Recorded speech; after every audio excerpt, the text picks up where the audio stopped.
Hello everyone, welcome back to FilmBook Review, an official YouTube channel of FilmBook. Featured in Google News, IMDb's news desk, and a member of the Critics' Choice Association, FilmBook is an entertainment industry news website that reports on the film and television show industries in the United States and across the world. Today on FilmBook Review, I'll be reviewing the show Walking Dead: Dead City, a show that I screened at the 2023 Tribeca Film Festival. Dead City is directed by Kevin Dowling, Ganja Monteiro, and Lauren Yaconelli. It stars Jeffrey Dean Morgan, Lauren Cohen, Karina Ortiz, Jonathan Higginbottom, and Michael Anthony. This is a Walking Dead: Dead City review, and there will be spoilers. If you like our reviews, please like this video as it helps us out with YouTube's algorithm, and please consider subscribing.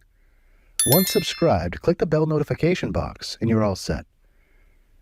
Please also consider becoming one of our patrons on patreon.com/filmbook. And now, the Dead City review.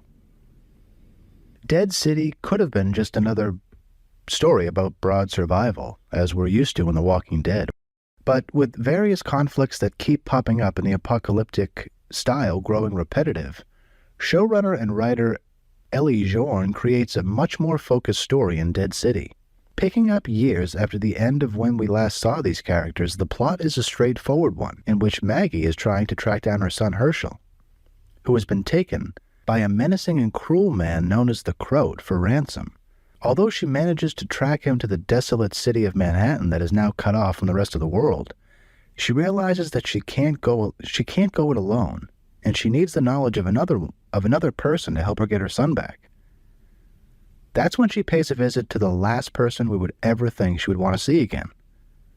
Negan, the man who killed Herschel's father in the universe's most brutal moment by far, has insights into the Croak that may help her, which is definitely a plot, a piece of the storyline that fans are going to have to wrestle with as the 6-episode miniseries really bleeds and, contends with the fact that these two characters would never really be seen in this kind of context. The journey that Maggie and Negan are on really feel like one that's being built up and set up for a future spin-off or storyline.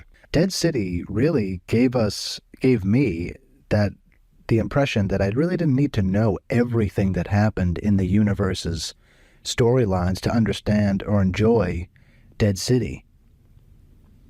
And I think that many people will actually catch on to this show who don't actually know much about these characters who they're watching. And it's really a testament to the way in which TV has evolved over the last 10 years, because spin-offs and storylines of characters can really be blown out. People who are tuning in to Dead City for the first time are then able to spend so much time going back into all the past seasons of The Walking Dead and get ready for whatever is to come from the universe, because I'm sure that Dead City is not going to be the last thing that we're going to hear about from The Walking Dead universe. There's a scene in the first episode that Maggie's in a car, and it's probably one of the most genuinely emotional scenes that the franchise has had in some time. She looks out at a decaying landmark, which really references, it's a visual moment that speaks to the state of the world and the fraught journey ahead for the characters that we're watching and that are still alive in the show.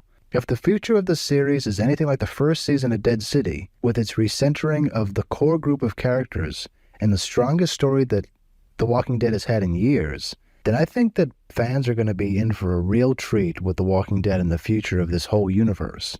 I would give the first episode a B, and that brings us to the conclusion of this Dead City review. I would love to hear your thoughts on it below in the comment section. If you liked what you heard, please like this video, and please consider subscribing to this channel. Please also consider subscribing to our podcast channel at FilmBook Podcast and our trailer and reaction channel at FilmBook Trailers. Thank you so much for viewing, and you can watch one of these reviews next.